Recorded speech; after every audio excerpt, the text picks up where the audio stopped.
Bonjour Jean-Luc Mélenchon. Bonjour. On vient de le voir dans l'ouverture du journal de 7h30, 107 tombes qui ont été profanées en Alsace. Le président de la République dit l'antisémitisme est un crime que nous combattrons. Quelle est votre réaction ce matin?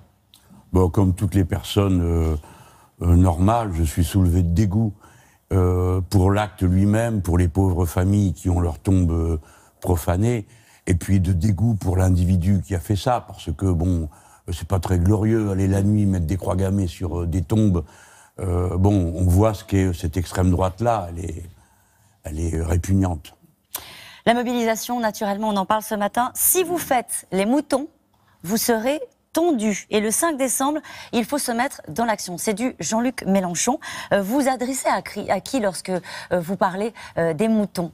Ben, je m'adresse à tout le monde, à tous les Français. Il faut qu'ils s'impliquent dans ce grand sujet, parce que M. Macron, page après page, est en train de détruire tout le livre de l'histoire de la République sociale française. Alors donc, il faut que les gens s'en mêlent.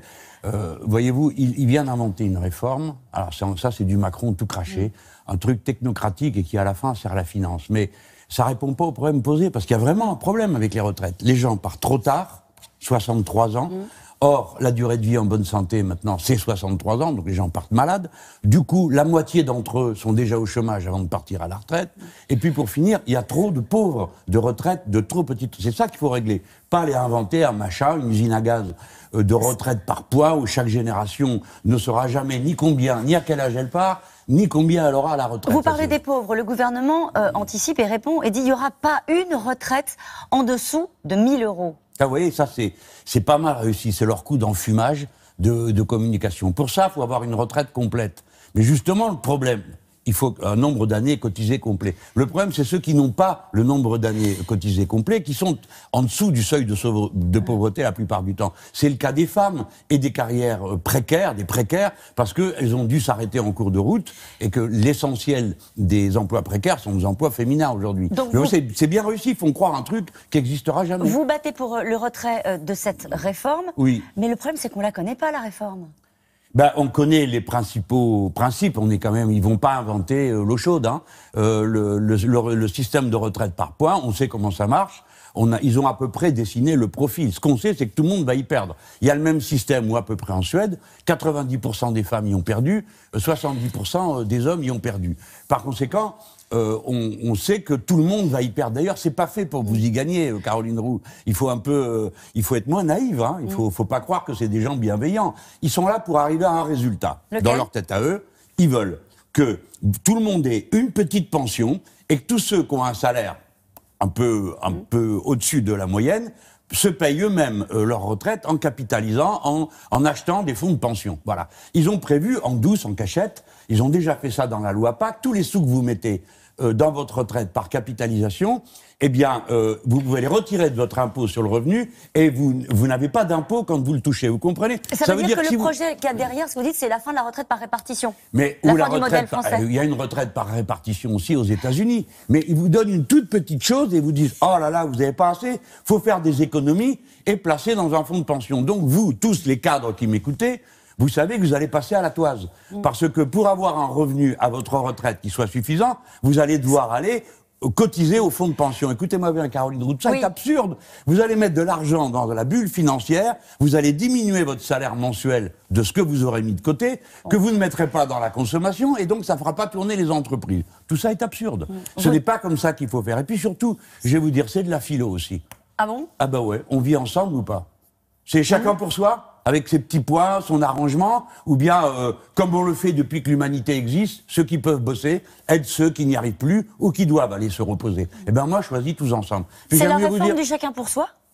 Bah là, c'est celle clair. qu'il présente. Mais écoutez, ils sont terribles, ils sont très forts en com. Ils vous disent 1 euro donnera les mêmes droits. Ben oui, sauf que c'est pas vrai, puisque chaque génération ne saura ni à quel âge elle peut partir, et quand elle part, combien elle aura. Ça veut dire qu'à la place de 42 régimes spéciaux qui concernent 3% de la population, vous aurez 100% de régimes spéciaux, chaque génération n'aura pas le même régime que l'autre. Alors, Jean-Luc Mélenchon, vous dites sur votre blog, cette semaine est celle d'une confrontation majeure. Est-ce que c'est un mouvement syndical contre la réforme des retraites, ou est-ce que c'est la suite des Gilets jaunes?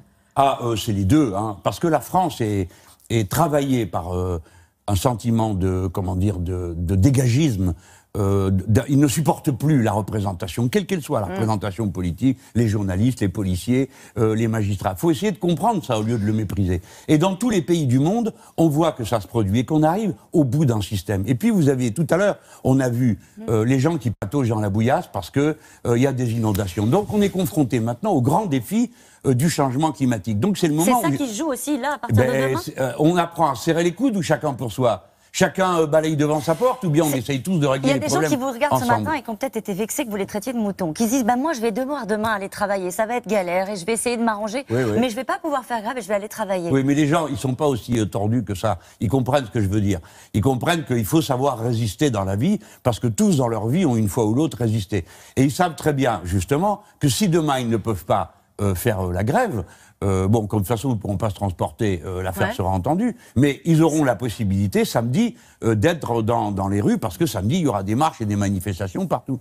Moi-même, à Marseille, à l'appel de l'UDE-CGT et d'autres syndicats, nous allons marcher samedi dans la rue. Ça donc, il y va aura durer, 5 Jean-Luc à 7. Mélenchon? Ça va durer, ce mouvement? On se dit tous, est-ce qu'on va rejouer 95? C'est ça, ce qui peut se passer? Si on rejouait 95, ce serait déjà pas mal, parce qu'en 95, c'est nous qui avons gagné. Donc on a empêché de dévaster le système de retraite. Bon, maintenant, moi, bien sûr que je le souhaite. Bien sûr, je souhaite que M. Macron connaisse un échec. Je ne peux pas dire que ça m'est égal, que c'est un jeu, qu'on verra bien, parce que je ne me sens pas personnellement concerné. Il s'agit de la cohésion de la société. Bon sang, est-ce qu'on est un pays ? Est-ce qu'on est une nation? Est-ce qu'on est un peuple ensemble?